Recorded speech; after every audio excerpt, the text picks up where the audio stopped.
Welcome, everyone.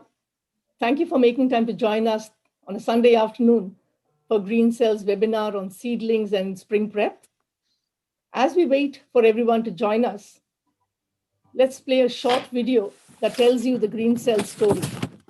I'm just going to share my screen and play the video right now.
Thank you again. That was just a small video clip that kind of introduces Green Cell to all of you all. Good afternoon again. Thank you for taking time to join us today. My name is Geeta Prabhakar. I'm a volunteer with Green Cell and will be your host for today. Today's webinar is on seedlings and spring prep. Green Cell, as you know, is a volunteer-run nonprofit organization. We are passionate about raising awareness of human-created environmental issues and promoting conscious consumerism. Our aim is to help everyone go green. We conduct regular webinars on varied topics ranging from composting, growing your own food, recycling, hydroponics, sustainable energy, several areas where we can all help make a difference and make small changes to help reduce our carbon footprint. These webinars are held on the second Sunday of every month. Today, it gives me immense pleasure to introduce our speaker of the day, Uma Shashikant. To those who have joined us in prior webinars, Uma is no stranger. Uma is an urban gardener who helps set up food gardens and is always willing to work with you and help set up a no-dig organic garden. She will teach you the magic of composting and how to turn your yard into a food garden.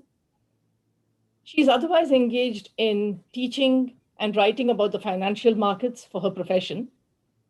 She is a storehouse of knowledge on composting and growing a healthy, high-yielding garden, and is always willing to help share this knowledge and handhold us through the process of learning.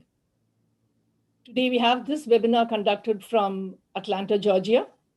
Just a few housekeeping rules before we give the stage to Uma. We will be putting all the attendees on mute so that we can hear Uma clearly. If you have any questions or thoughts to share during the presentation, do share your questions on the chat windows that's available on the Zoom, YouTube, Facebook platforms. We are live on both YouTube and Facebook as well. Our volunteers are monitoring the chat windows, and we will get all these questions posed to Uma, and she will try to answer them either during the presentation or at the end of the presentation. If you have any questions subsequently after the presentation, do email them to greencellatl@gmail.com, and we will get them answered for you. Once again, a very warm welcome to our speaker, Uma. Now the floor is yours. Thank you. Thank you, Geeta.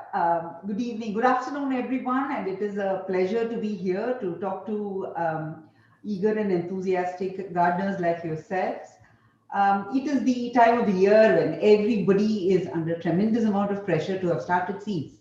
The store aisles are filled with seed packets, and everyone seems to be talking about what seeds have been begun, and then gardeners go through this pangs of anxiety about, am I late already? Have I missed the bus, and have I done enough, and all of that.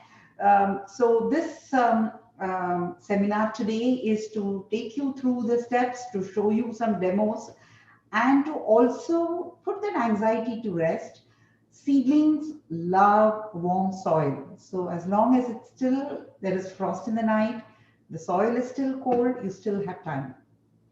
You will run out of time only when the frost ends. So don't be too worried about, 8 weeks before frost and 4 weeks before last frost, and should I have started? No problem. Even if you started a little late, it is fine. I will tell you where the deadlines are and what the choices before you are in terms of starting seeds. And obviously you have to grow to season, but there is enough. Atlanta's most of my conversation today will be focused on the Zone 7B at Atlanta, because that is where most of the participants are from. We know that there are participants from other zones. If I keep modifying what I'm talking to every zone, then that will needlessly make the talk too repetitive and long. So the default position will be true for Atlanta, gardeners in Atlanta. I know that gardeners in Atlanta also are 7B and 8 zones, so it will largely be for those. As a thumb rule, those who belong to zones which are lower, those who belong to, let's say, zone 6, whatever is true for us for March will be true for you for April. So you have to wait for another month if you're in colder zones. If you're in warmer zones, it's a little problematic, because if you're in warmer zones, you should have done in February what we are doing in March. You should be 1 month ahead. All right. So please remember those broad thumb rules and make adjustments for what is specific to your zone. We'll try and address anything which is hugely important as we go along, but broadly this will be the rule. And I have about 4 sections today, and hopefully I will talk about all of them in some detail to add value to those of you who have come here.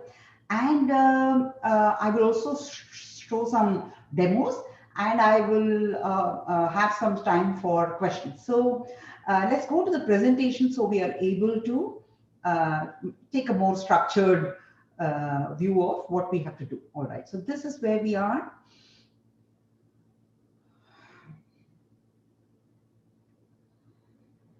So seed starting. To start your seeds correctly and to have success, 4 things to be remembered. Okay, first one, the most critical in my view, is the germination temperature. Every seedling is hibernating. Okay, it is inactive, it is hibernating. It will come to life only when the correct conditions are met. The primary condition is moisture. So putting the seed in water will start activating that process of germination. The seedling will, the biochemical action inside the seed will start the moment you moisten the seed. The moment the seed is moistened, the process will begin. However, for the process to succeed and for a plant to emerge, the ambient microenvironment, or many other conditions will have to be met. Primary among that condition is temperature. Every single seed has a certain temperature at which it will germinate fastest. For example, peas will germinate from 40 degrees going all the way to 70. Okay, anything from 40, all of these are Fahrenheit. They germinate anywhere from 40 to 70. Now, that doesn't mean you can sow the seed when temperatures outside of 40, because at 40 they will take about 20 days to germinate. At 50 they will germinate in a week.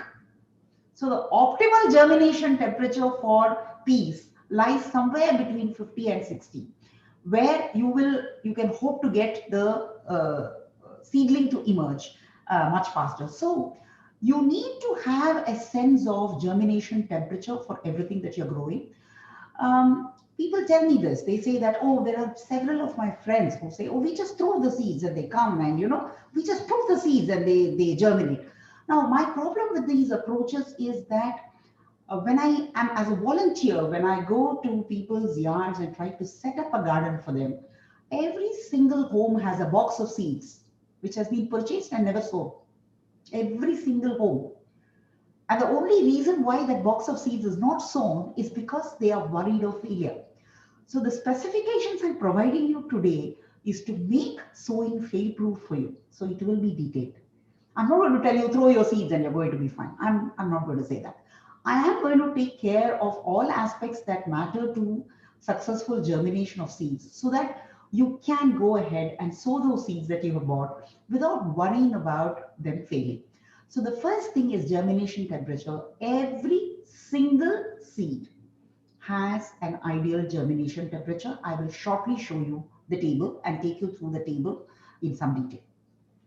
So, which is also the reason why we say sow to season, because there is a temperature at which they will germinate, there's a temperature at which they will grow, and there is a temperature and day length at which they will flower and fruit. So without this understanding of the cycle, it might be difficult for you to have successful plants. Spring is ideal because the time we are standing now is ideal because the largest number of seeds can be started and germinated and brought up successfully at this time. Okay. The second important thing for the seed is light. The seedling, believe it or not, requires light all the time. Except for a few hours in the night, it requires light all the time. So the best way to provide the bright light that they require is the sunlight. You just cannot replicate it inside. So if you are going to grow the seeds outside in the sun, they will get that sunlight that is required for them to grow, because after germination, they will germinate in the dark, but they will grow in the light. If you start them indoors, you will have to provide grow light. Please do not consider starting seedlings inside unless you have grow lights. I will explain lanky seedling phenomenon to you. So if you're growing them indoors, your seeds will require 14 to 16 hours of light, because the artificial light that you provide will not be able to match the 6 to 8 hours of sun that they might get if they are outdoors. So seedlings must have light, without which they search for light. The moment they germinate, they start searching for light. So you must make provisions for adequate light coming on your seedlings. The head must be below the sky is what I try to point out. Okay. Third, while spring is a great time for seeds to germinate, it is also the time when all the eggs that are insect eggs and pest eggs that are there in your garden, they also will germinate. And every little worm of those, while birds will come in to pick up those worms, every little worm of those will thrive on seedlings.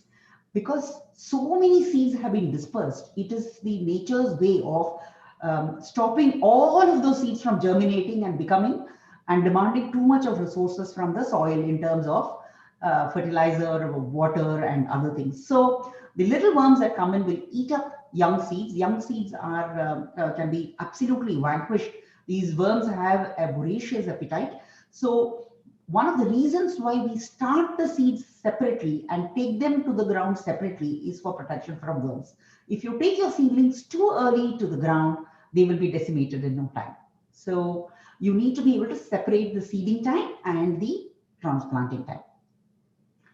Fourth and the important thing is that people talk about medium. Now, the initial stage of the seedling is almost completely focused on root development. Okay, the food that the seed requires is already present inside the seed.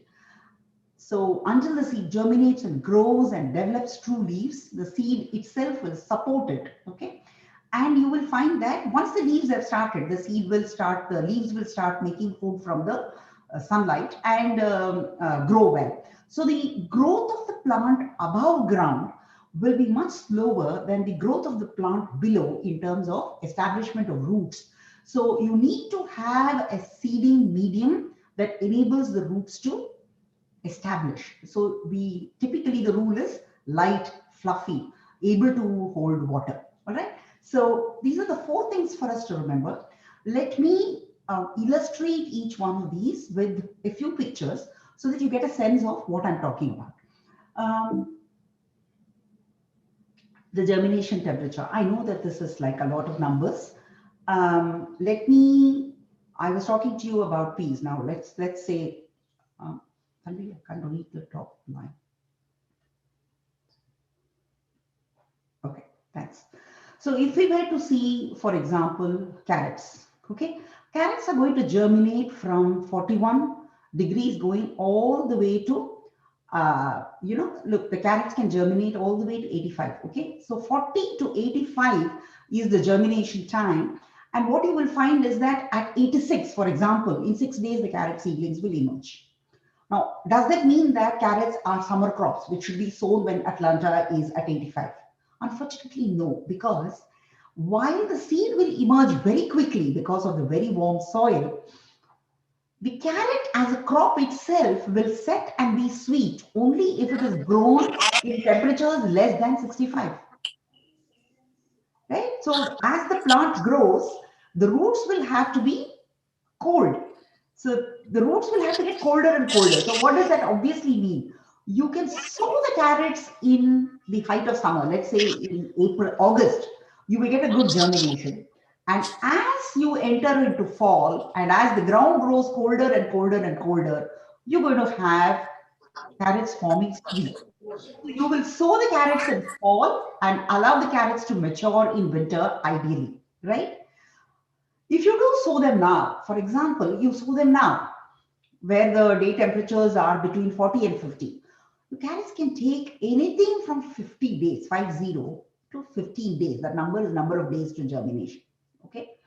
So you want to wait for, I mean, when we're talking of this temperature, we're talking of soil temperature. Okay. We're not talking of temperature of the air. We're talking of soil temperatures. Soil temperatures will be slightly different. So if outside is depending on the number of hours of sun, so now the hours of sun is going up. When hours of sun are less, the soil will be colder than the air. And as the hours of sun increases, we know that soil heats up faster, right? So soil will become slightly warmer and warmer. So when you look at the temperatures at which, so for each of the plants, like for example, there are several people who tell me, I have started eggplants already inside. Now my problem is, can you see the temperatures? There is no hope on earth for eggplants to do anything good if temperatures are not over 65. So eggplant must be the last one. You can just absolutely wait. You can absolutely wait for the last frost to be over, wait for another week or two, and then start eggplants. Eggplants start yielding more and more as summer temperatures move up. So if you sow them after the weather is completely beautiful, put your trays out in your patio, fill them up with soil, no need for internal lighting, anything. Put them out in the patio in a place where the insects won't get them. Put your seeds, they're going to be absolutely fine. So it is important. And same thing is true for peppers. You know, peppers can still be grown at slightly lower temperatures, again, the same thing. So if you notice the ideal temperatures, you will find that for most plants, the ideal temperatures are ranging between 55 and 65, right? Now, which means the advantage we have in Atlanta is that the days become warmer. The nights are colder, but the days become warmer as we go along. So we have a window of sowing that's available to us from the end of February as what do you say, as an early start if you want to do it. But the care you want to take is you want to sow spring plants. I'll show you the list in a bit. You want to start plants that will tolerate the cold, plants that like the cold temperature, and plants that will germinate at lower temperatures. You want to sow them first now. As far as tropicals and others that are concerned, you want to sow them from mid-March, end March onwards. So your sowing season begins from now, from around 15th of February, goes all the way to end of May. At the end of this presentation, I will show you what we will sow well. Okay, I'll give you the lists. I'll give you the plant lists. But from a conceptual perspective, please remember this, that you should go back and check, just like how you will want to check what is the temperature of your oven for baking various things. You will want to know what is the temperature for, ideal temperature for your plant to germinate. Light. Most people's homes, when I visit and they want to show me, Uma, are these ready for transplant? This is what I see. Recognize it, Uma. Invariably, they say, is it ready? Now, all of these are Nike seedlings, which means these are all seedlings that are being started in areas which do not receive adequate light. So whatever energy has been stored in the plant, in the seed for the plant, is being wasted on those lanky, tall stems, which the plant is sending out, putting all its energy in bringing up that lanky stem so that it can get the ideal amount of light that it requires. So for example, if you start your seedlings in a tray which you placed near the window, the plant recognizes that there is more light outside, because sunlight, you just cannot match sunlight in terms of its power. So there is sunlight which is much brighter than the amount of light that is there in your house. This is what you will get. This is your window plants. They will all move towards the sun and they will send longer and longer shoots hoping that they can reach the sun. And sometimes they will just simply fold and fall. Yeah, because this particular tray that you see here, not only does it have poor amount of light, it is overwatered. I'll come to that air situation in a little bit. So please, when you start your seedlings, if you start them indoors, please ensure that you have adequate amount of light. You have put in grow lights. I will talk to you about winter sowing in a bit. If you're starting them outside, make sure that there is adequate amount of light. Do not keep them, if you're keeping them in a greenhouse, you're keeping them in a patio, make sure that you have provided adequate amount of light for them. A place below the tree, a place which is shaded from direct harsh sun but receives adequate amount of light is ideal. So if you have a corner in your patio which is open to the skies but does not receive direct harsh afternoon sun, that corner can be made into your, you can put a table there and make that into your seed starting station. If you were to do that now, what is the thing that you remember? I hope you remember the ambient temperature. So you will get light, but it's going to be very, very cold. So your seedlings will have to have a greenhouse, or it might have to have a plastic sheet or some other cover which will protect them from the cold in the night. So it's going to be an effort if you want to start right now. You put your seeds, they'll get the light, but in the night when it's going to be dark, you have to keep covering them so that they do not become cold and the germination is not delayed. So we have enough time, as I said, as we go along. Mid-March for Atlanta, mid-March is a great time to start seedlings because you will have nice windows. You will have 7 to 10 day windows where temperatures, day temperatures are much above 60, and night temperatures will be low, but you can cover off with a sheet. So many of the seedlings can be started in March. So you're all the time looking for a window for good temperature, and you are protecting your seeds in the night, and you're making sure that they get adequate amount of light. Now let me explain the whole. Is there money here? I don't know what that is. Okay, so if you were to look at this, see the seed has emerged. What you see here is the cotyledon, those two things. So they must be close to the ground, close to the soil, and then the seed has emerged. These are called true leaves. Now this is how your seedling must look. This is how they must look. These are all true leaves. Okay, true leaves means leaves that are not cotyledons. All your true leaves, this plant must be straight, tall, full of leaves. You see them? These are all seedlings that have been grown in adequate amount of light, which means they have germinated Now, I remember going to someone's place to see her seedlings. She said, I have done everything well, but my seedlings are still lanky. What was the problem? The medium was right in the bottom. So you have a nice big pot, okay? It is only half filled because she's filled it and it is loose and it's gone all the way down. So the seedling has emerged, but the poor seedling is still not seeing light because all the walls of the container is making it all very dark. So it's sent out a nice long shoot and then the leaves are come. So fill till the top, make sure there is adequate amount of light and make sure that you have placed your seedling. So it is good. I repeat what I said at the start. It is fine to start late. There is absolutely no problem if you started your tomatoes on the 15th of March. There is no problem. Because if you started on 15th March, what's your advantage? You're going to have a few days of low temperatures in the night, but day temperatures are absolutely ambient for the seeds to come in. You put out your trays and you just make sure that you cover up with a plastic lid in the night. On days that it is cold, your seedlings will come up, they'll have adequate light, they look beautiful, and you can transplant them.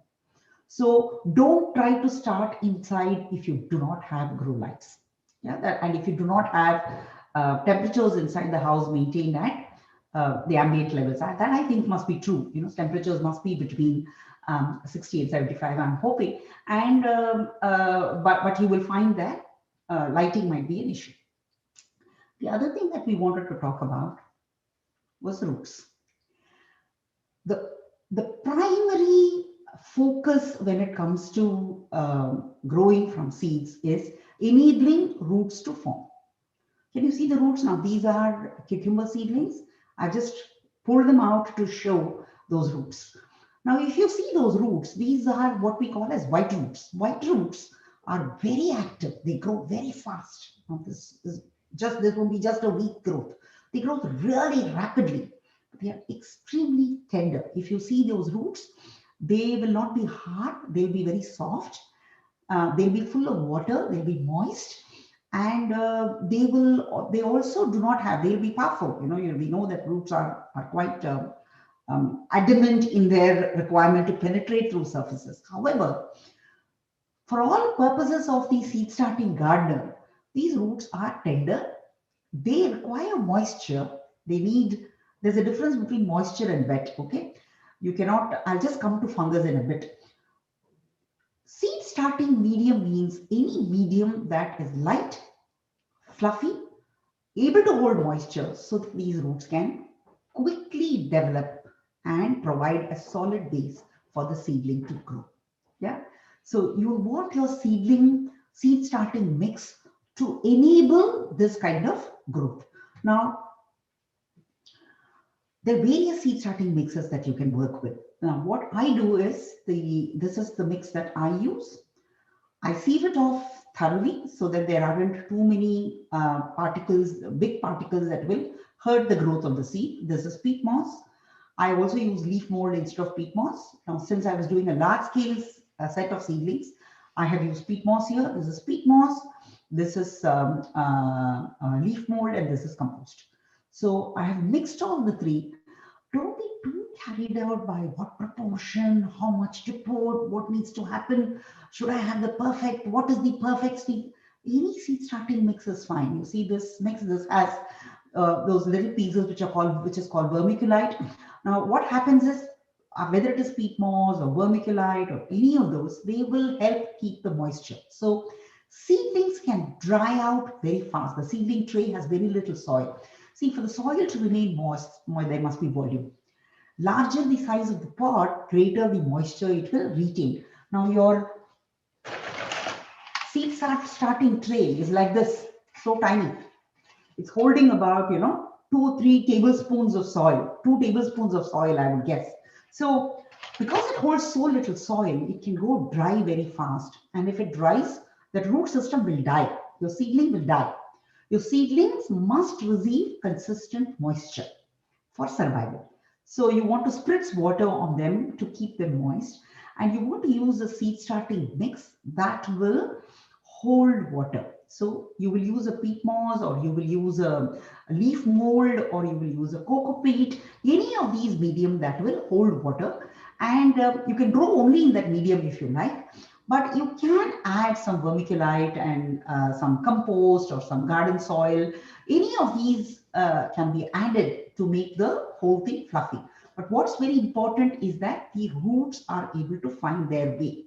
You should make sure that you don't put the seed and you don't compress it. At this point of time, I will take a break and I will show you my workstation in which I'm going to start seeds in front of you so that you're able to see what I'm doing. Yeah.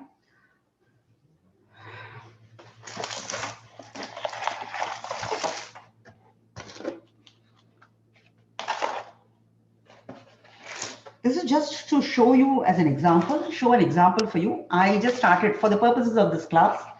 This is sand, okay, pure sand in which I started the seeds. See, sand is so heavy. The seeds did not even emerge because the seeds could not push through.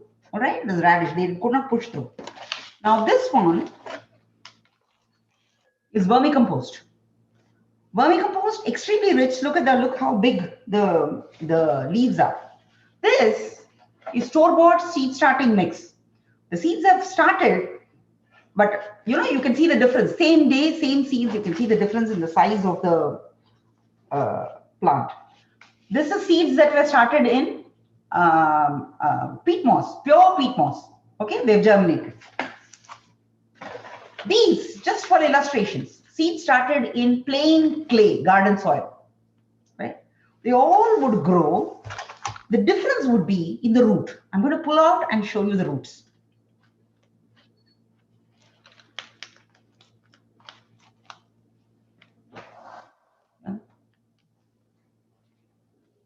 You can see the roots of this. I'm going to pull out the ones that have grown in clay. Yes. Yeah? Wow. Okay. So they are struggling. Can you see the plant's roots? They're just struggling to put out white roots. I'm going to show you what has started in peat moss. They're all started on the same day. Can you see the fine white roots? Are you able to see them? You see the fine white roots? A little bit more of soil coming off. Oh, yes. Yeah. So these roots are absolutely, yeah, can you see them? So these tiny white roots there, these tiny white roots have no chance if you do not have a medium, that'll do something nice. If you do not have a medium that is fluffy, yeah, if you were to see this medium that's here, yeah, you can see it is airy and it's fluffy. So this is a mix of, so you can use the seed starting mix, or you can use a combination of peat moss and compost. But what you want to make sure is that it holds water, it remains moist, and it will enable those tiny roots to grow. So here I have my seedling tray. Now you can buy these trays with these 72 cells. I think they cost about $3 or $5. Now, why I have cut them up into smaller 9-celled ones is because I will be growing different seeds here, and they will all germinate at different points in time and need to be, the moment they germinate, they need to be taken to light. Okay, so I have cut them out so that I can grow different seeds in the same tray, and I would be able to remove them and take them to the sun depending on their growth. And given the small garden that I have, I don't need about more than 3 or 4 of one kind of tomato. So this 9-celled thing is enough for me, is more than enough for me. Okay, so here we have the tray, and I'm taking the tray and filling it up with this medium. I'm just tapping it to be filled, right?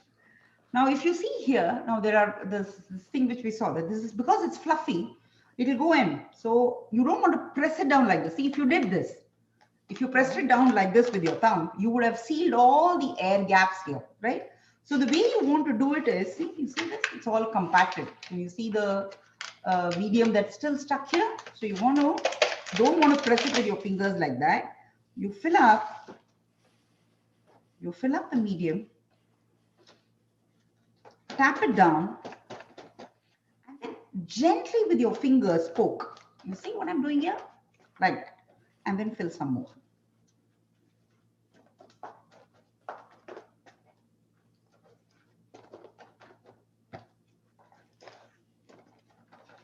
Right? Now, let's take the seeds. Now we have some seeds here, which we are putting on. Seeds seem to be in great short supply these days. That we have, yeah. So we have these. Oh yes, really tiny seeds. Oh yes. Yeah. So you I have can these see them, couple of Uma. seeds. So we are putting 2 in each of the cells. These are tiny tomato seeds. Putting 2 in each of the cells.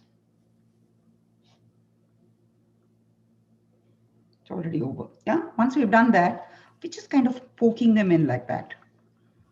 See, as a rule, you should remember that no seed requires a depth more than this much. Yeah. So don't put them in too much. And then we are gently covering them up.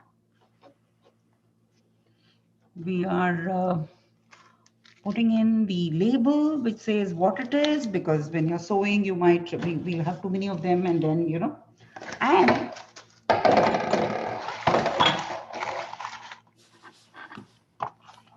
place them. Germination, do they need grow lights, Uma? Huh? No, germination. No, germination happens in the dark, and then you will water the seedlings. Yeah, that's that, and let them be. That's all there is to starting seeds. Yeah, you will put the seeds in, water them, and leave them, and let them be. Yeah, that's fine. So when you start the seeds, you need to be able to have a sense of how deep. People ask how deep should seeds be going. For example, if you were to look at seeds like these, you see seeds like these, which are big in size. Yeah, I'll put them right in.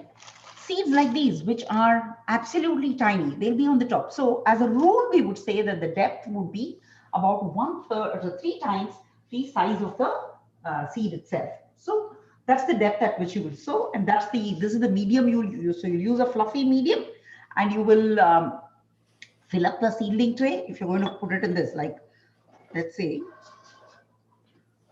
yeah. So we have One this. question on the size of the seed. 1 minute. Yeah, 1 minute, Geeta. I'll just put in some.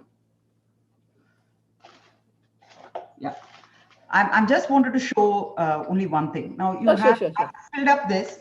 Okay, so here we have carrots.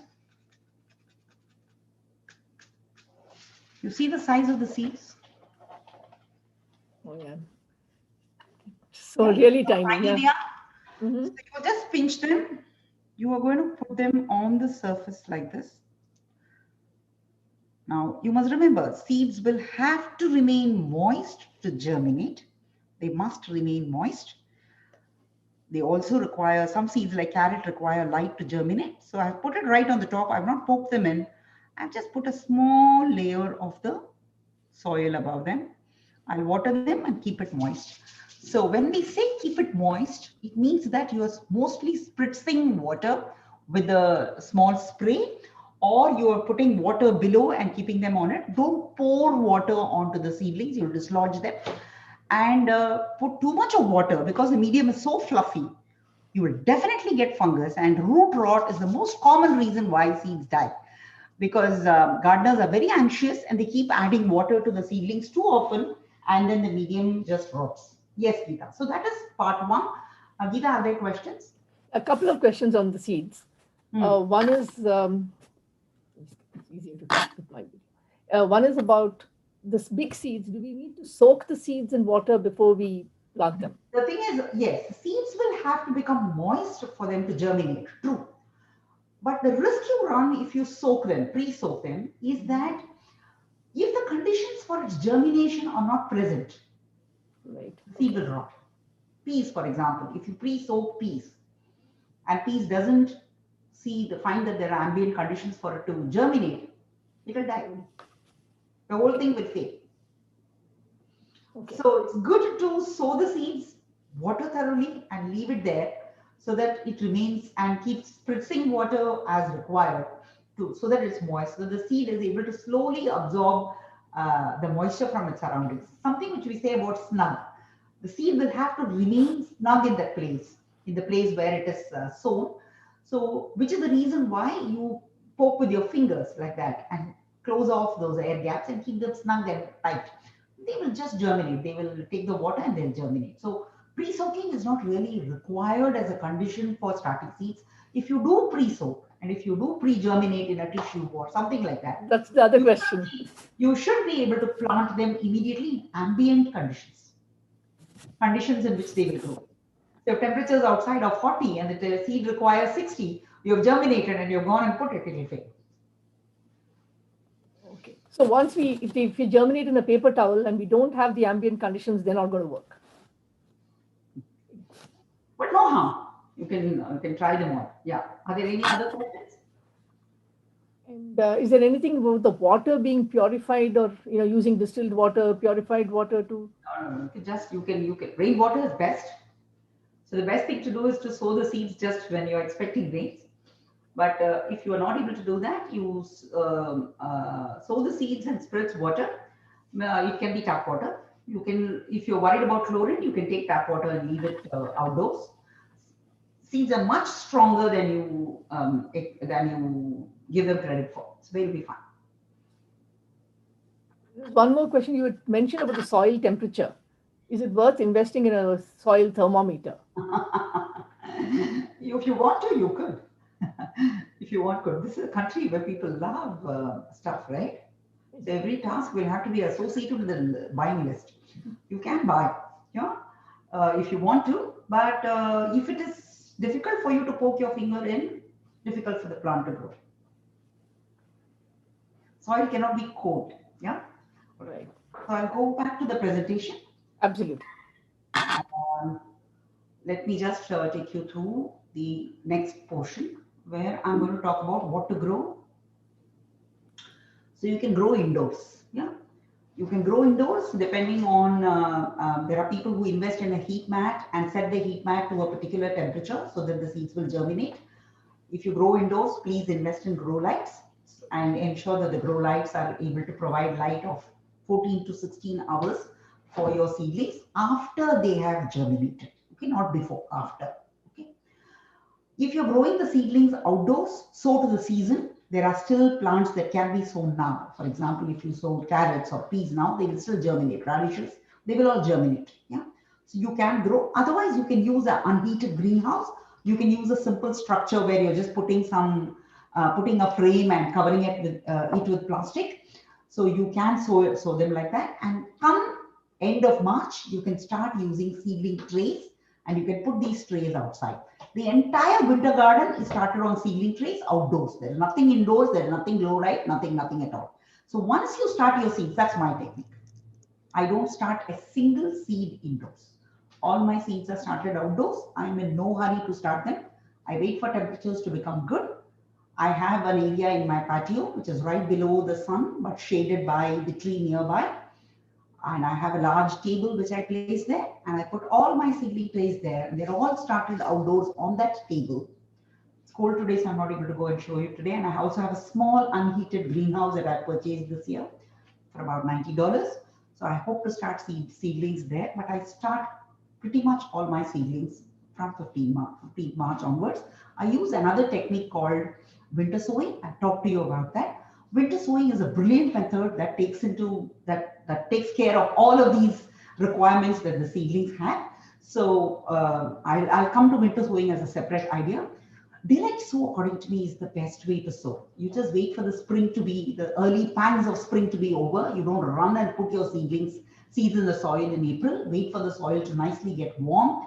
In early May, I will start putting seeds directly into the soil. So all melons, all cucumbers, all of them are sown directly into the soil. If you're worried about worms eating off your seedlings and you want to start them in seedling trays, please do start them in seedling trays, preferably outdoors if you do not want too much of parenting of the seedlings. If you started them indoors, make sure that you've invested in the equipment. So these are your choices. Depending on what's convenient to you, you can exercise your choice. What I do is winter sowing. So I will tell you about winter sowing in a bit. Yeah. I do direct sowing, winter sowing, and outdoor sowing. I don't start seeds inside. I have tried starting seeds inside, but what I found is that the seedlings are quite weak, because they have grown in, they require a little hardening. You've grown them, and then you slowly, gently take them out, slowly outdoors, get them acclimatized to the outside, and then plant them. Yeah, so I don't do that, but you can. There's nothing wrong with that method. It just requires additional care and a little investment in grow lights and a sowing setup. Yeah. So there's nothing inferior about that method. There are thousands of farmers, gardeners who do it, and it works for them. Now to the steps, next steps. This is when the seedling needs light. So the seedling requires no light. It can be absolutely in the dark. In fact, it prefers to be in the dark, except for seeds of cilantro, carrots, lettuce, which require light for germinating. Most other seedlings will require dark for germinating. So you put the seedling into the tray. They are snuck there inside and they're in the dark. This is the point at which they will require light. The moment you see this hook, they should be out in the light so that they are able to grow well. And once they have grown, now you see here this is in one tray, and there are different seedlings at different stages. Yeah, this is a problem. So this one has already grown and needs light, and this row has not germinated. This row has just germinated. Okay, so I have to take a chance and take them out because I would rather that the germinated seeds get light. Okay, and they don't go lanky. So the moment the first two leaves have come, you will put them out in the light. Now these are very tiny seeds. You are sowing extremely tiny seeds. These are petunias. So you will use a tray with very fine soil. Just simply sprinkle them on the top. Wait for them to germinate. You see how closely they have germinated. You wait for them to become a little bigger, and you'll do something called pricking. I'll talk about it in a minute. I'll show you how it is done. And if you have, these are beans. So if you're sowing seeds which are larger, you sow them outdoors, you sow them directly. Now in this case, I had bunnies in the garden, so I had to protect them until I really found a final place where I'm going to keep them. So these are in the sun till such time they've grown. These are pole beans. And then once they've grown about 3 feet, they're taken to the final place where they are growing and they grow from there. So I will talk to you about thinning, or there are two ways in which you will do it. The first one is the priming of seeds, which I will show you. This is what I have done here. And the second one is just making sure that only the few seeds that are good, few plants that are good are there. Can we just switch the camera to that? I'll show the priming of seeds. We do have a lot of questions on thinning of seedlings, Uma. Yeah, I'll just come to that, Geeta. I'll just show that. It seems to be a question that's on many people's minds. Yeah, go on, Geeta. I said that seems to be a topic that people are asking about. Tell me what it is. The thinning of the seedlings. Yeah, I'm just going to show that. Yeah. I'm going to show how the seedlings are going to be thinned. Yeah, I'm going to show that.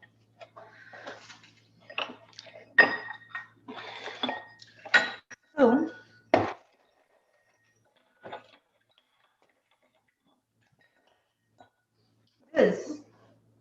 this is my winter sowing. Okay, this is a milk jug.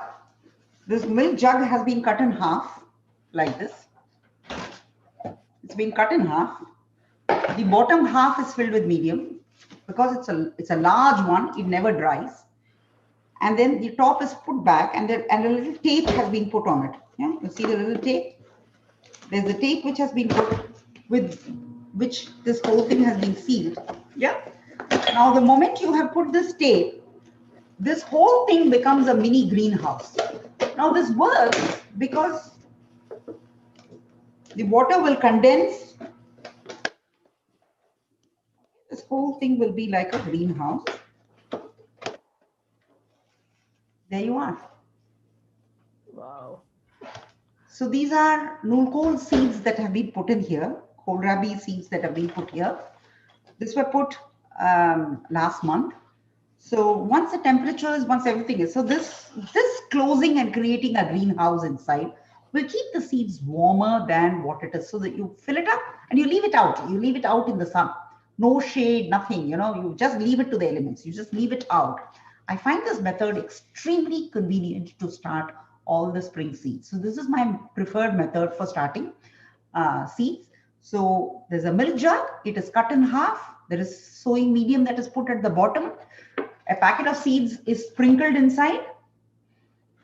It is closed. It is sealed with a tape and left out. Now through this, the milk jug will have to be translucent. It cannot be that white milk jug. You want light to go in. So light will go in. You see the little droplets here.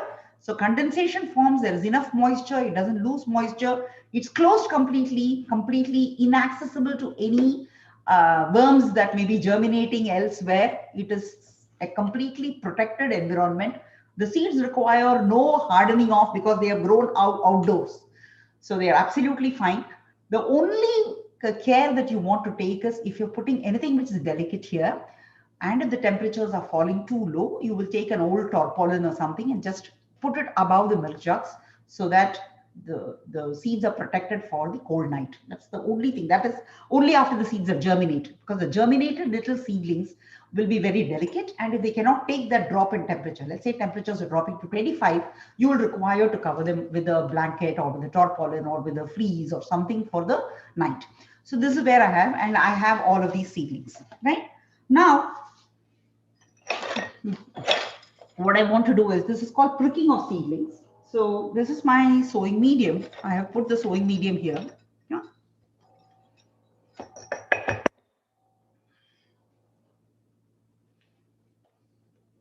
This is called pricking. So here you see that the plant is not really very big. Okay, there is only one true leaf that has come in.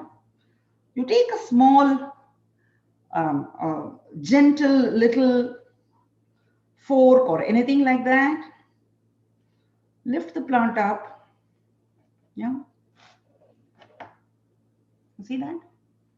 I lifted the plant up. Make a little hole. Put it right in. Firm up, and you're done. This is called pricking of seeds. Okay, you do this whenever. Now if you're sowing lettuce, you will be sowing a few hundred seeds, right? So there is no thinning. So you want to pick up 3 or 4 together, prick them out, pull them out like this. Yeah, pull them out gently like this. You see the root? Let me show it against something white. Yeah, you see the root there? How long it is? Make a little space here. You hold by the plant, okay? Don't touch the roots. Let it go right in. Firm it up. This is the same medium you're using, right? Yeah, firm it up. That's it. So this method is called pricking. Pricking of seedlings can be done when the first true leaf has appeared. If you see here, there's only one true leaf that has appeared, okay? You can do it at that point in time. You can do it for all tiny seed plants. You can do it for mustard, you can do it for arugula, you can do it for spinach, you can do it for Swiss chard, you can do it for lettuce. For all of these, when they're small, because you're growing a lot of plants, you can take a small ice cream cup and you can take the seedling and put it, and then this will grow big, and then you can take it ultimately to the soil when temperatures are good. The soil is ready, okay, and the plant is strong. Once the plant is bigger and has 3 or 4 leaves, then the worms are no longer interested in it. The leaves are not still tender, so they're not really interested in it. So pricking is one of the ways of thinning down and distributing plants. Another way of doing it is to simply clip off. Let me give me a pair of scissors. So assume that this is a small, you're able to see the seedling tray. Yeah. There, below the mixer. Below the, yeah. So here you have, you know, inside this, some 4 or 5 plants have been put. Okay, this is not the size of the scissors I would use, but in my prep. So you won't pull the seedlings out, but what you will do is, I hope you're able to see this. See what I'm doing here? I will look at the plants here and I will choose the one that is stronger I'll keep only that. I'll clip all else. I'm going to keep this. Okay. So these little things can be thrown into the salad. And what is remaining is only one plant. You'll firm it up, add a little compost to it. Yeah, that's that. That's your thinning. Same thing here. There are 4 or 5 plants. I want to keep one plant that is healthy. Clip off all the others.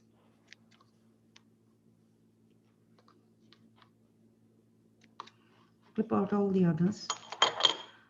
Added a little bit of compost. Firm up the one that I'm keeping. And then let this grow. Same thing here. Same thing here. So from a bunch not disturbed at all in this, is it? No, you don't disturb the roots. As I said, the roots is what you want to care for the most when you're growing seedlings. So that is why when you buy plants from the store, don't look at what's on the top. Touch the plant and shake the plant and see whether it is firmly rooted and it seems to have a nice solid root. It's okay however it is on the top. Don't be taken in by its nice lush growth and flowers and all of that. Buy plants with good roots. So this is how you will do the thinning. Geeta, are there questions? The questions I think are on the, I think you've covered the 2. Let me see if there's anything else on thinning.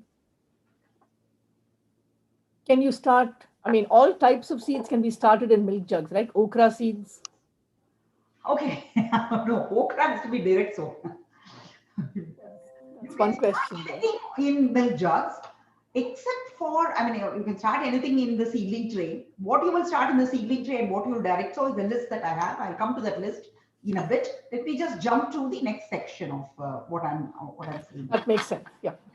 I will tell you what should be direct sown and why that is so. I'll tell you why that is so too. Yeah. So that is for that's a thinning. So you have the lettuce seeds that have grown like this, sown. Then they have been pricked and kept like this, you see, when they were tiny with just 2 or 3 leaves. After being pricked, this is how they have grown, and this is the adult plant. Yeah. So,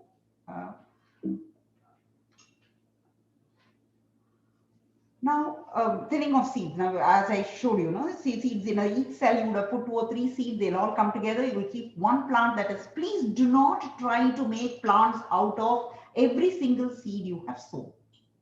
If you did that, you will have the weaker plants and the stronger plants. And you will also be pulling off the plants and disturbing the roots. Simply clip off while you're sowing. Sow 2 or 3 seeds per cell, not more than that. And clip off the ones that are looking weak and keep the one that is stronger. And you'll have enough plants. A packet might have about 15 seeds and you would require that many. I mean, so separate them out, put them in smaller ice cream cups or coffee cups. And when you separate them out is when you will be able to take them to the ground. Do not be in a great hurry to take the plant to the ground. Take the plant to the ground only when the ground is adequately warm. When I say adequately warm, that means day temperatures are consistently above 65 day temperatures. Night temperatures do not fall below 45. That is the time when you can start transplanting.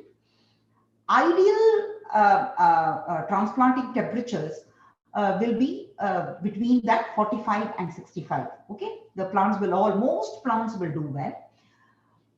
If you have complete tropicals like eggplants or others, wait for the temperatures to become warmer and warmer. Plants like corn, tall growing plants like your the Indian sorrel, corn, okra, beans, all of these have to be sown after the soil temperature. Night temperatures have crossed 60. Don't be in a hurry to sow okra. Okra is a tall plant. Big seeds are always direct sown. Okay, big seeds which are bigger in size. Very tiny, small seeds are the ones that are, as a rule, started in seedling tray. So melons, okra, beans, all of these, corn, all of these, sunflower, these are all direct sown. They're all direct sown when the frost is over, when day temperatures are nudging 60s, when night temperatures are not falling below 45, soil is adequately warm, So you prepare the soil and you take the seed directly to the soil and sow them. Now, when these seedlings emerge, you will definitely have issues of protecting them. You can use the milk jugs cover to cover them and keep them and protect them from insects for some time till such time they become bigger. But delaying, for example, what we noticed in the case of squash and zucchini is that if you sow them in April, you do get a lot of pest attacks because all of these insects are hatching and they're looking for food. But the same squash, if you sowed by the end of June, which is like, well, at the start of the summer, you get much bigger plants, you have much lower pests, and you have much better yields. So delaying the sowing is actually beneficial to you as a gardener. The plant will catch up. The plant will catch up and provide you adequate amounts of yield. Yeah. Only the spring crops, I'll show you the list. Now, what you see here is carrots. You can never hope to have any carrots if you don't till them. So when your seeds are so tiny, you sow the seeds, and they have to remain consistently moist for germinating. So you have to make sure that you're spritzing water and keeping them moist. They will emerge. And once they've emerged about half a foot tall, you will hold the seeds back, the plants back with your hand, use a tiny pair of scissors and clip so that each plant has 1 inch of space. Not much, it's not very demanding, 1 inch of space. But if you have them all too close, you will not get any carrots. So carrots have to be thinned. All plants that yield in their roots should be sown in their final destination. They will not take transplanting. Radishes, beetroot, carrots, turnips, they all will have to be sown. Potatoes, elephant yam, all of them have to be sown in places where they will finally grow. Yeah, so they will not take. Radish will not yield if it is transplanted. The root should not be disturbed. Peas, on the other hand, can be sown very close. These are peas. Peas can be sown very close. Peas love their siblings. They like to grow, every half inch you can have a plant. If you like, you can have a 1 inch row, which is 1 inch apart, which is like very close. So you have a trellis and you have the peas plant. Peas will send out its support, the tendrils right at the start, the first leaf, and then there'll be the spiraling tendril looking for support. So if you provide support to the plant, put the support in place, put the trellis in place, and then sow the seeds. And as soon as the seeds have germinated, train the plant onto the trellis, and they will grow absolutely well. You don't have to, if you want to transplant, you could. There are many who grow peas inside and transplant. If you do transplant, please transplant when the temperatures are still not very high. Peas will survive in any temperatures above 40. And they're very sweet when it is cold. So transplant them close to one another and they'll be fine. Please remember that pea seeds, when you're putting them in the garden, the squirrels will come and get them. So make sure that you have covered them with something and net or something and protected them till they germinated. And once they germinate, they will grow absolutely fine. Okay, so that is about them. Last section about what are we sowing, because it's a question that everyone has been asking. What are we sowing now? This is the long list of things that you can sow right now. Peas, chickpeas, fava beans, spinach, Swiss chard, arugula, lettuce, kale, Asian greens, fenugreek, methi, called methi in India, collard greens, cilantro, sorrel, radishes, turnips, beetroots, carrots, onion and garlic chives. The onion and garlic main crops will have to be sown in the fall. All of these can be sown now. These are spring crops. Now, what does that mean? For zone 7B and zone 8, all of these plants will actually germinate at temperatures above 45. And in the month of February, after 15th of February, we are there. Day temperatures are typically above 45. Many times they hit high 50s and high 60s. So all of these will germinate. So you can take a chance, prepare your soil and put all of these in your garden. You can sow them. The only protection you will need for all of these can be direct sown. None of them needs any starting in any seed tray, inside, outside, nothing. They all can go directly into the soil. The only limitation is that if the soil is very cold for consistent days, as I said, This is a typical zone 7B, zone 8 advantage because we are at that cusp of breaking into spring. Day temperatures are higher. We have a few frost days. These plants will all come under risk if you have 4 or 5 days of sub-zero temperature. If temperatures are below the 30s for 5 days, the soil will harden, the soil will freeze, and these crops will fail. So that is an extreme low probability event for us in 7B and 8 now. We have a few days when it becomes very cold. So all you have to do is keep a fleece cloth, a tarpaulin sheet or a plastic sheet or a painter's plastic ready.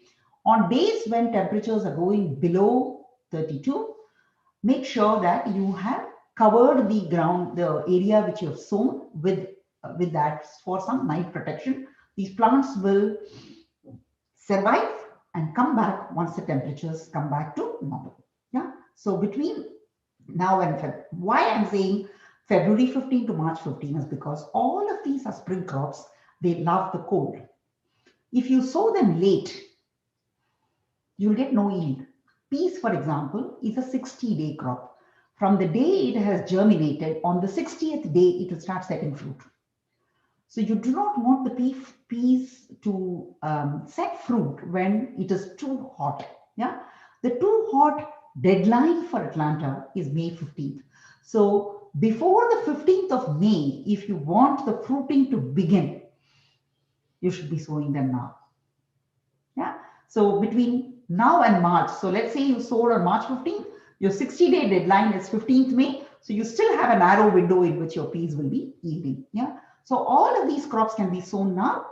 You can start them in seedling tray indoors if that makes you feel better. Yeah. You want to do it, you want to wait for them to become bigger, then you can take them and transplant them. None of them really requires all that effort. They will all come from direct sowing. The next thing is, what do we do in March? March 15th is when, oh God, these dates are wrong. We just edit it off. Just a moment. Yeah, this is March 15 to April 15.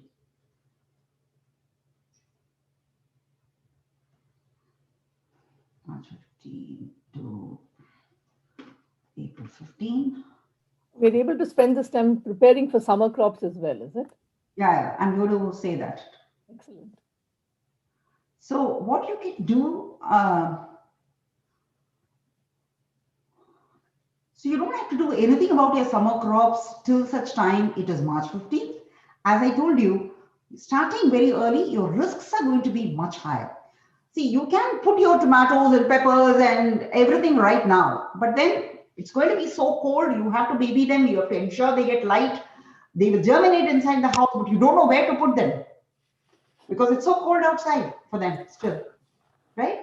So if you waited till March 15th, and if you sowed after March 15th, by around end March, by 21st to 27th of March, you will find that temperatures in Atlanta have become much better. So you will find that there are only 1 or 2 freak cold nights. So you can pretty much put your trays outside, start them outside, put all your seeds, cover them with plastic in the initial period to give them a little more additional heat right outdoors, and then they will all come up. So you can sow potatoes. Potatoes are extremely frost sensitive. So don't be in a big hurry. Because the seed potatoes have appeared in the shops, it doesn't mean that you have to sow them right now. Sometime after the 10th March is when you start sowing potatoes. There's an early crop and there's a late crop. Okay, a late crop can be sowed even in April, but not later than that. So you can sow potatoes, you can sow your pepper seeds, your tomato seeds, your eggplant seeds. I'll still wait. I'll sow them right after the last frost is over, after the 10th of April. You can sow all your herbs, all your basil and everything. All of them can be sown as the temperatures become warm. And you can also sow flowering plants like nasturtiums. You can, all of these can be started in seedling trays. You can, let's say you're starting them on 15th of March. By around 21st, 22nd of March, you know the temperatures are quite good in Atlanta. So let's say these plants take about a week to form hooks. You can take them right out to the patio, keep them there. The only babying you have to do is to protect them from very strong night temperatures. You will lose the plants if you have a frost and if you have 3 or 4 days of sub 34 temperatures. One day is all right, but 3 or 4 days, the plants will die. You have to start over. So that's the chance you take with these crops. If you do not want to take a chance, except for potatoes, all the others can be started after the frost is over. You can start them on the 10th of April. They will grow for about 6 weeks. In the last week of May, they can go into the ground, by which time all the little worms have hatched, died, become bigger insects. So my growing season plan for these is sowing them in the first week of April and putting them in the garden in the first or second week of May. That's what I do.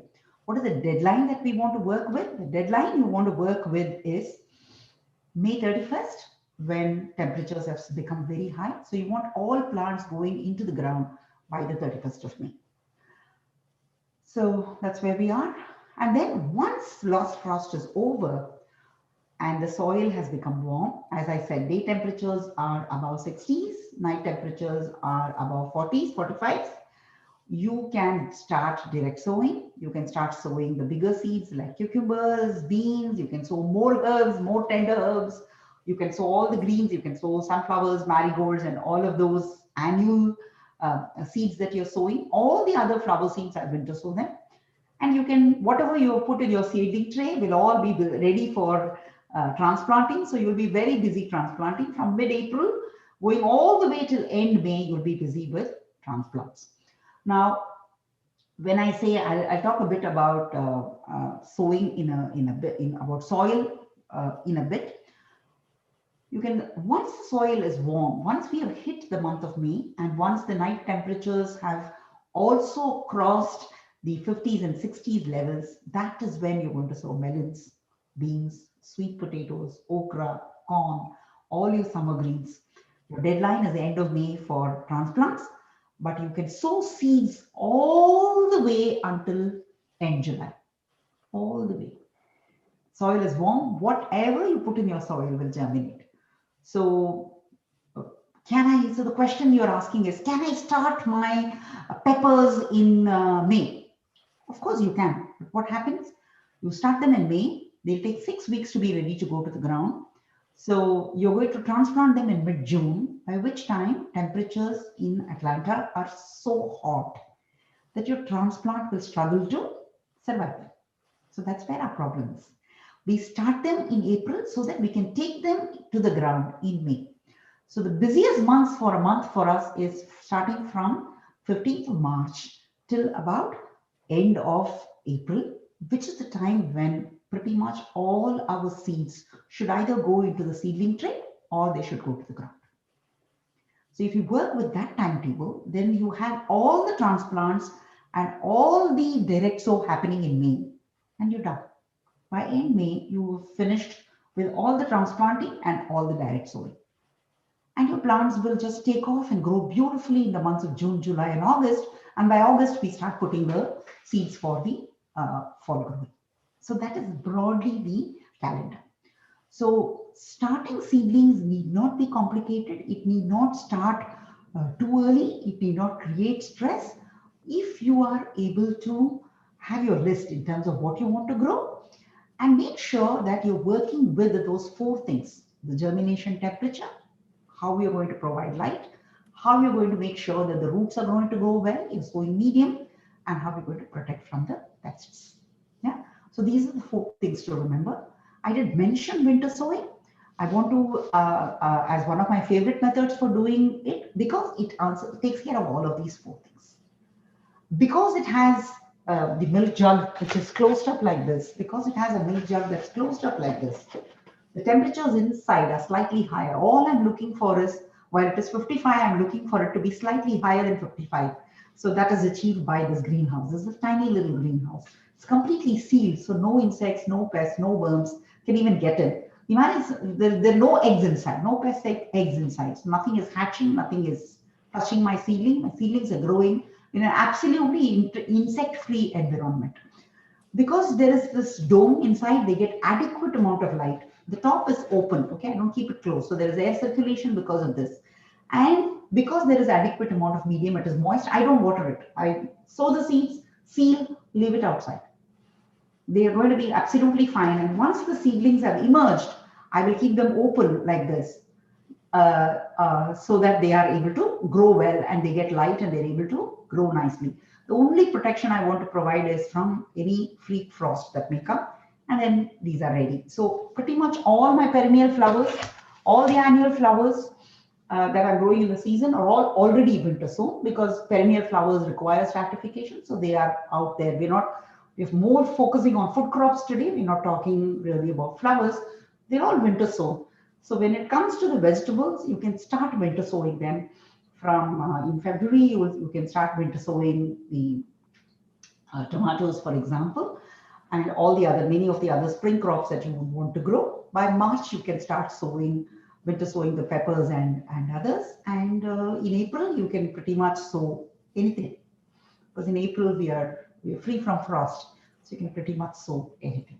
So that is broadly the seed starting, pricking of seeds, thinning of seeds, various techniques for growing seeds, and the primary conditions for seeds to germinate. Simply go ahead and, as we say, end of winter, early spring, sow every day. Just go out there and put the seeds, and you're going to be fine. We go to the previous slide, can we?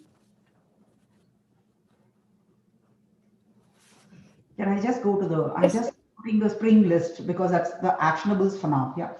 I just wanted this slide to be there. The Very well. I want to end the session by talking about, what should I be doing to my garden? Your garden is an ongoing process. You set up a garden. There are plants that are always growing. So there's nothing specifically you have to do in spring. There is no soil to dig up and throw away and bring new soil. Soil can endlessly replenish itself and become better. So there's no need to replenish soil. I use the simple Georgia clay, which I worked with and which has become this. We do have a lot of questions, Uma, that we can get to you. Yeah. So you can do that. So let me kind of answer the question. So don't worry so much about, what should I add and fertilizer and all of that. Just work with compost, work with aged manure. Make sure that your garden is not overwatered. Don't water every day. Everything will be fine. Yes, Geeta. So unfortunately, garden design and garden creation, as I think we've done one session already, Green said. This I wanted to completely focus on seeds. So that's why we've done this. Yes, Geeta. We've got questions coming on all the chats, that you're on. We have the Zoom window as well as the, what do you call it? Facebook and Zoom and YouTube as well. So while the volunteers are collating all the questions, I'm just going to take a couple of minutes, Uma, for you to grab a drink of water. You've been explaining this nonstop.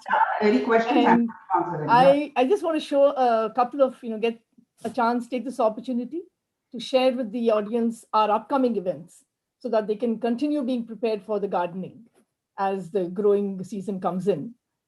We at Green Cell, we have, I want to share my screen. Just a second, please.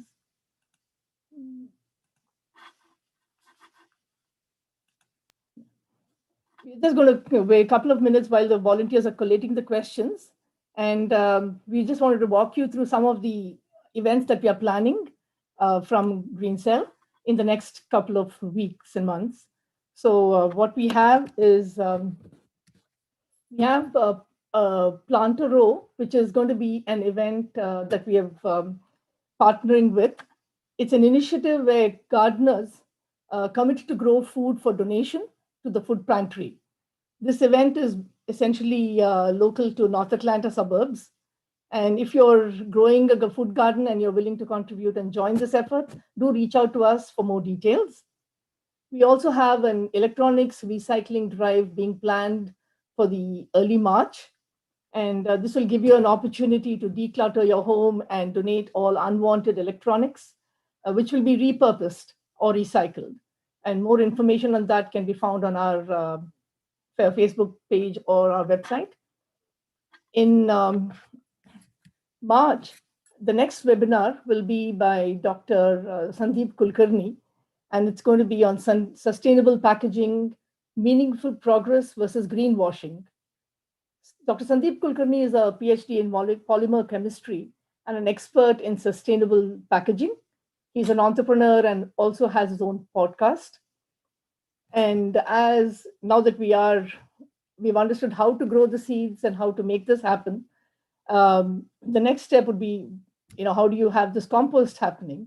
And so we have in April lined up for y'all a vermicomposting session that will be conducted by Ganesh Krishnamurthy. And he will share with us how we can get started on setting up a vermicompost bin at home with just some basic, simple steps. So, and this way the garden gets garden ready compost. So do mark your calendars for this exciting lineup of events that Green Cell is organizing, and join us for all these events. There's one more thing I'd like to share is we do have our website up and running now. We just launched it this weekend. So that would be www.greencellatl.com. And if it's possible and you're with us on this cause and this cause resonates with you all, do donate on our website. There is a donate opportunity for you all to donate to this cause to help us organize more such events. Now, going back to the question, I think the volunteers have got the questions organized now.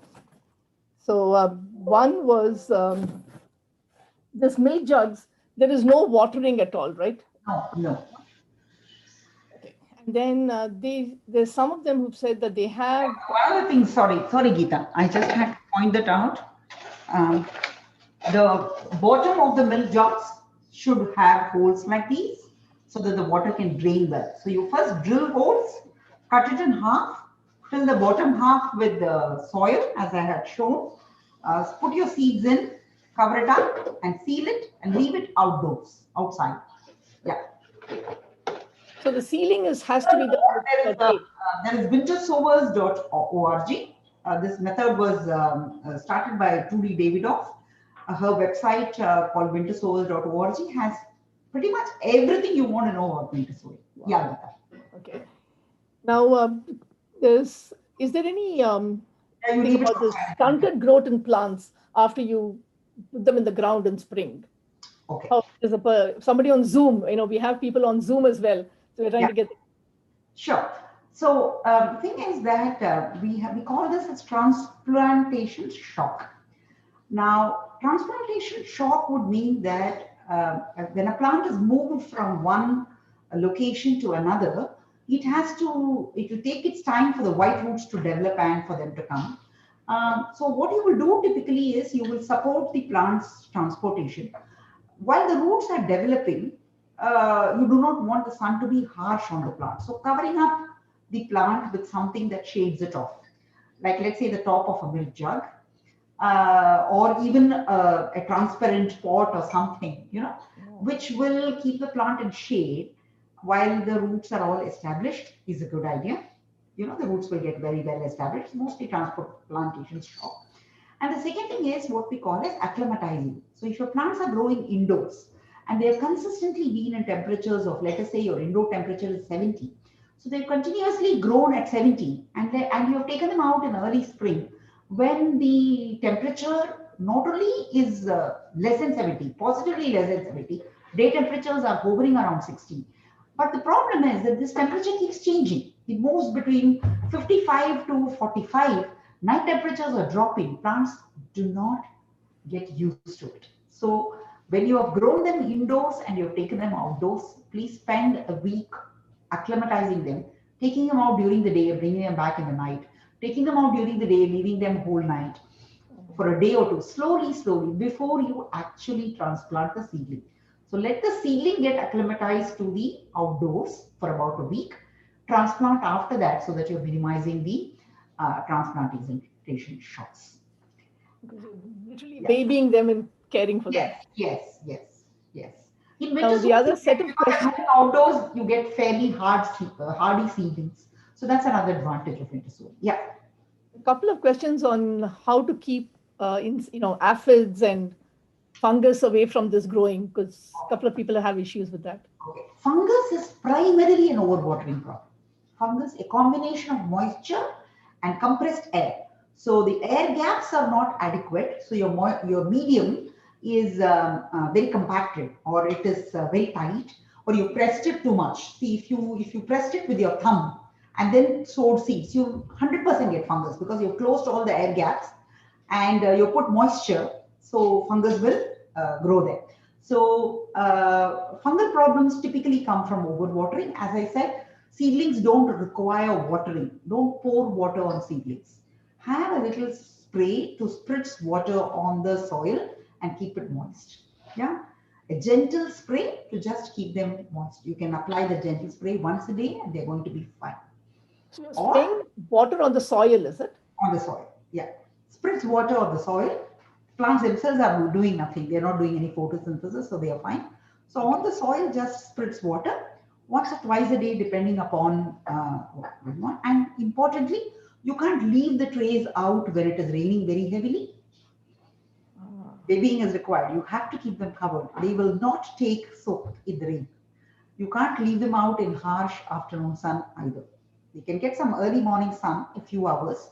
They can't take sun more than that. So they have to be kept protected. Seedlings require protection till such time they have grown at least 3 or 4 pairs of true leaves. After that, they are sturdy and then they can be transplanted. You have to What, baby them.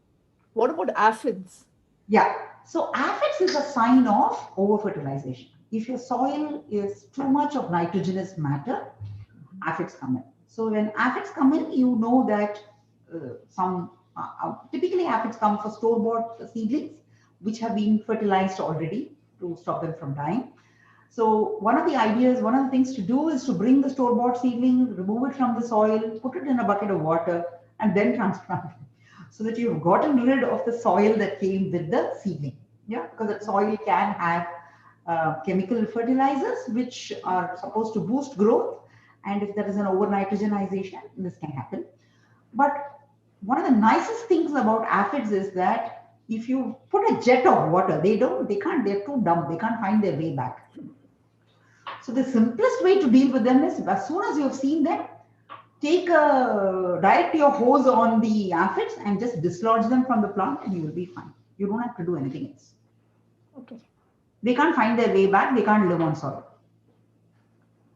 And, can we use the same soil for growing, or Yes, yes, yes. changing of the soil? Soil is immensely recyclable, infinitely. All that you have to do is to replenish it with some organic matter. So if you add it, for example, we call it as inoculating the soil. Soil is there, and you pick up a handful of vermicompost, you just sprinkle it on the top and water it.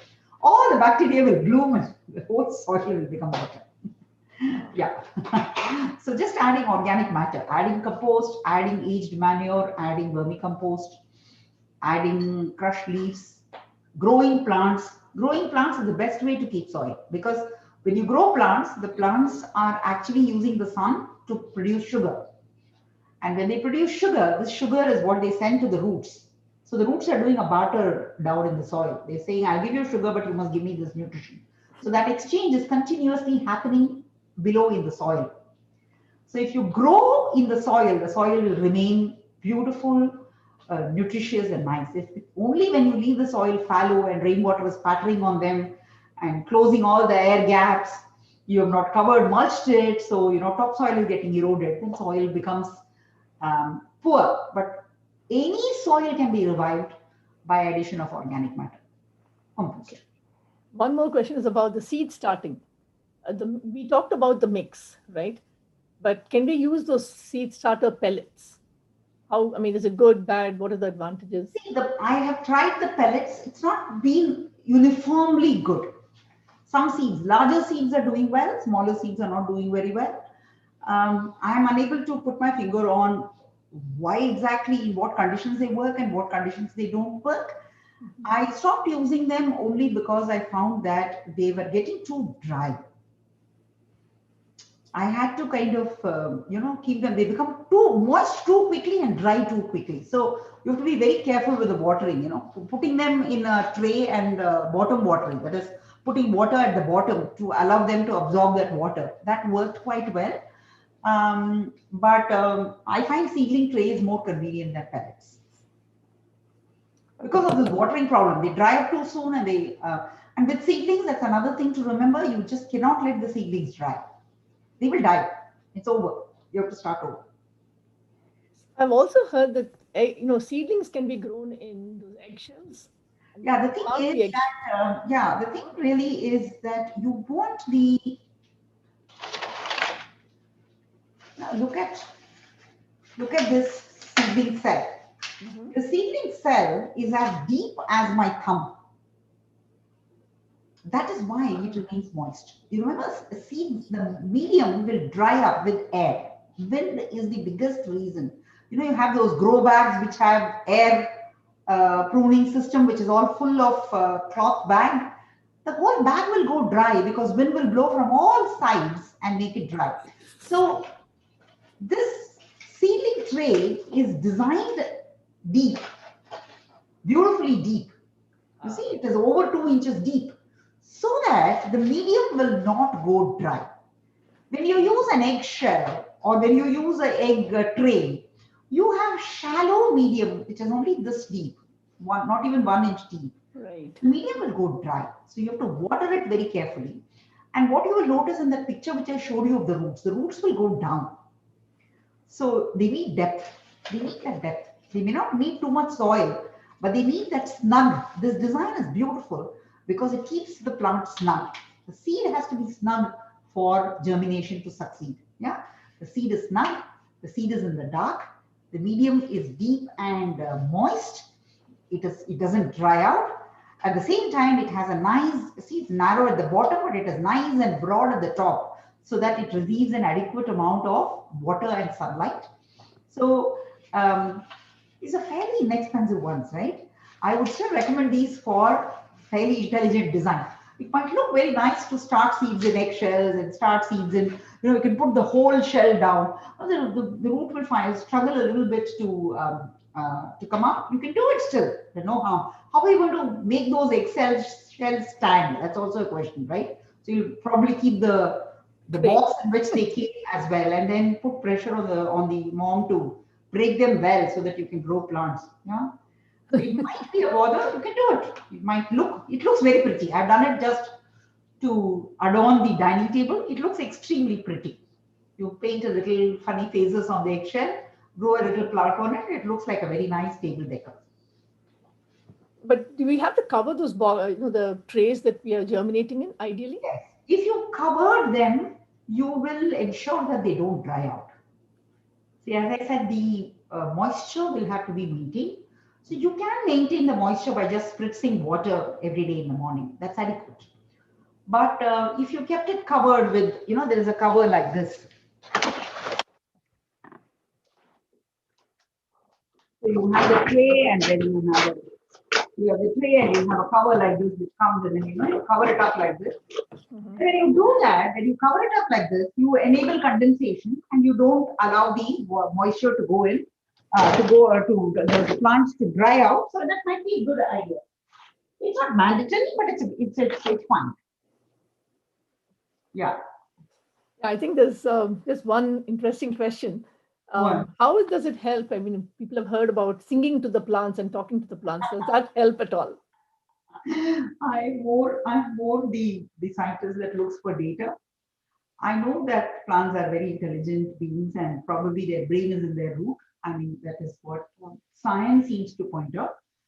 Um, there is some evidence of plants responding to music and all of that. I personally have no such experiences, and I personally haven't used any of those techniques, and I think I don't care about them much to really comment on it. I don't do any tender loving care to my plants. I don't go and talk to them and tell them, oh please let me have some flowers. I don't.